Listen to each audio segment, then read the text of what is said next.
मणिपुर गांव में Somnath bus driver अपने परिवार के साथ रहा करता था। सोमनाथ बस ड्राइवर था, इसीलिए उसे सुबह ही उठकर बस चलाने जाना पड़ता था। सोमनाथ की पत्नी सुनीता को एक दिन खाना बनाने में लेट हो जाता है। तभी सोमनाथ सुनीता को आवाज लगाता है। सुनीता, अरे वो सुनीता, अभी तक तुम्हारा खाना नहीं बना तो मैं जा रहा हूँ, बहुत लेट हो गया है। बस बन गया है, लेके आ रही हूँ, रुकिए तनी। हाँ हाँ, जल्दी आओ, भूख भी लगी है। हाँ हाँ, आ रही हूँ। फिर सुनीता खाना ले आती है और सोमनाथ खाना खाने लगता है। अच्छा जी, एक बात बोलूं? अरे हाँ बोलो, तुम नहीं बोलोगी तो कौन बोलेगा? बोलो बोलो, क्या बोल रही थी? आप मुझे भी बस चलाना सिखा दीजिए ना, मेरा बहुत मन करता है बस चलाने को। तुम बस चलाओगी? हाँ, तो क्या नहीं चला सकती हूँ क्या? आज भारत में देखिए महिलाओं को कितना सम्मान मिला है, तो मैं बस क्यों नहीं चला सकती?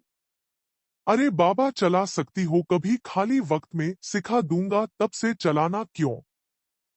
हाँ हाँ, याद से सिखा दीजिएगा, या जिस दिन आप खाली होना तो बोलना, मैं आपको याद दिला दूंगी। हाँ सुनीता, लेट हो रहा है, अब मैं जाऊं कि और कुछ बोलना है? ना ना, जाइए, बहुत लेट हो गया है। सोमनाथ सुनीता से बहुत प्यार करता था, इसलिए लेट होते हुए भी उसने सुनीता की सारी बात सुनी और फिर घर से निकलना। सोमनाथ अपनी बस में सवारी बैठकर सफर के लिए निकला। दिन भर में सोमनाथ 10 राउंड मार देता था। सोमनाथ मेहनती के साथ साथ ईमानदार भी था और व्यवहार का भी अच्छा था। सोमनाथ दिन भर में अच्छा खासा पैसा कमा लेता था। एक दिन दो चार बस ड्राइवर बस स्टैंड पर बैठे हुए बातें कर रहे थे, जिसमें सोमनाथ भी था। अरे रामू भाई, तुम थकते नहीं हो क्या यार? दिन भर में 10 राउंड चलाते हो बस को, गजब हो आप भी। ये लो, थक ही जाओगे तो काम कब होगा रामू भाई? जो काम हमें राम जी ने सौंप दिया उसे खुशी और पूरा लगन के साथ करना चाहिए। ये बात मेरी माँ बोला करती थी, जो कि वो अब इस दुनिया में नहीं रही। हाँ सोमू भाई, आप बिल्कुल सही कहे, पर मैं तो एकदम थक जाता हूँ बस चलते चलते।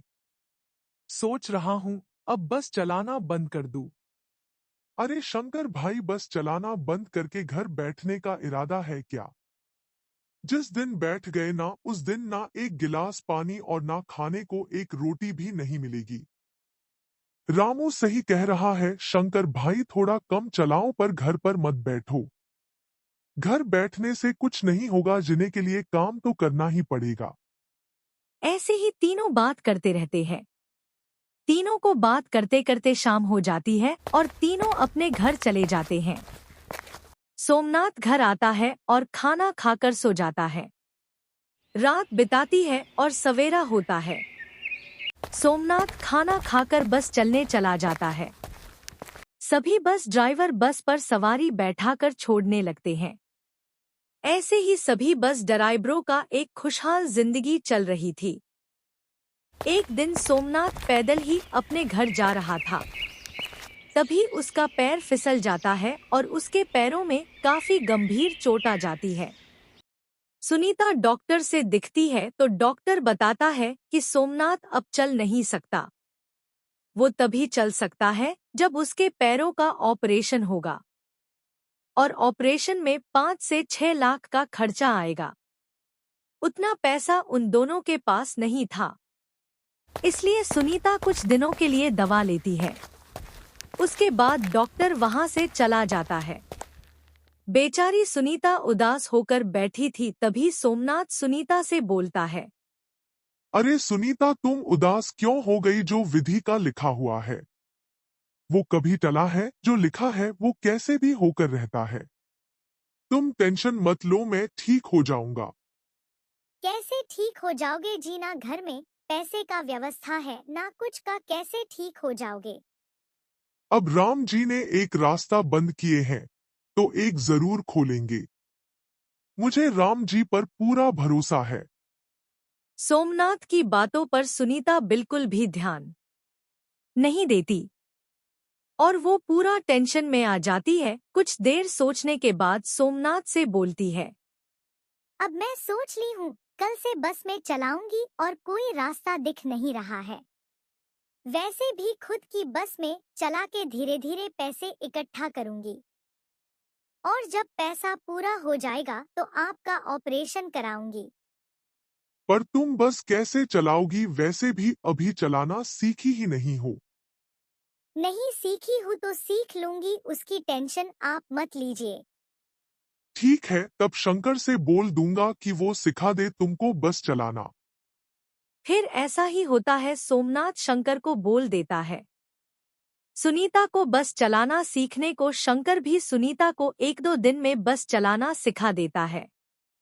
सुनीता बहुत अच्छे से बस चला लेती थी और बस का किराया भी कम लेती थी, जिसके कारण सभी लोग सुनीता के बस में ही बैठते थे। कुछ दिन में ऐसा हुआ कि पूरे मणिपुर में बस सुनीता का ही बस चलती थी। बाकी सभी ड्राइवरों की बस चलना बंद हो गई थी, जिससे सभी ड्राइवर गुस्से में आ गए थे। फिर एक दिन कुछ ड्राइवर इकट्ठा होते हैं। अरे भाइयों, इस औरत के कारण तो हम सबको बस चलाना बंद हो गई है। समझ में नहीं आ रहा है कि क्या किया जाए। क्या किया जाए? अब इसका बहुत हुआ, इसको अब रास्ते से हटाना पड़ेगा। अरे भाइयों, रास्ते से हटाना बहुत ज्यादा ना हो जाएगा? कुछ ज्यादा नहीं होगा, हटाना तो पड़ेगा ही। सभी ड्राइवर अंत में यही डिसीजन लेते हैं कि सुनीता को मार दिया जाएगा। फिर सभी मिलकर सुनीता के बस का टायर पंचर कर देते हैं और वहां से चले जाते हैं।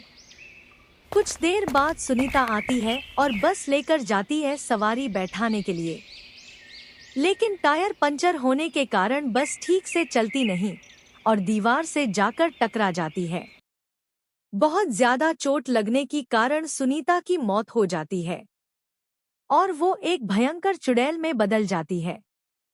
जरूर मुझे मारने का प्लान इन सभी ड्राइवर का होगा। मैं इन सबको छोड़ूंगी नहीं। अभी तो मुझे अपने पति का इलाज भी करवाना है। करूं तो मैं क्या करूं? चुड़ैल की सारी बातें रामू सुन और देख लेता है। ये तो सुनीता भाभी के साथ बहुत गलत हुआ, पर उन बेचारों ड्राइवर की कोई ज्यादा गलती नहीं है। सभी पेट के लिए ही जी रहे हैं और सुनीता भाभी के आने के बाद सभी का काम बंद हो गया था। मुझे ये सारी बात सोमू भैया को बता देनी चाहिए, तभी उन सभी ड्राइवरों की जान बचेगी। रामू भागते भागते सोमू के पास आता है। अरे रामू, इतना हाफ क्यों रहे हो? सब ठीक है ना? कुछ ठीक नहीं है सोमू भैया। फिर रामू सोमू को सारी बात बताता है।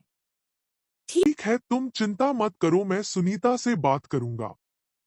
इधर जो ड्राइवर सुनीता को मारे थे, सुनीता चुड़ैल सबको घेर ली थी। इससे पहले कि चुड़ैल उन सबको मारती, वहां सोमू रामू के साथ आ जाता है। सुनीता, उन्हें छोड़ दो, इनकी इतनी गलती नहीं है जितना तुम मार के सजा दोगी। तुम्हारे आने के बाद सबका काम बंद हो गया था। बेचारे करते तो क्या करते। छोड़ दो, माफ कर दो इन्हें। आज के बाद ये सब मेरा ध्यान रखेंगे। सुनीता सोमू से बहुत प्यार करती थी। सोमू के कहने पर सुनीता चुड़ैल उन सबको माफ कर देती है और वहां से गायब जाती है।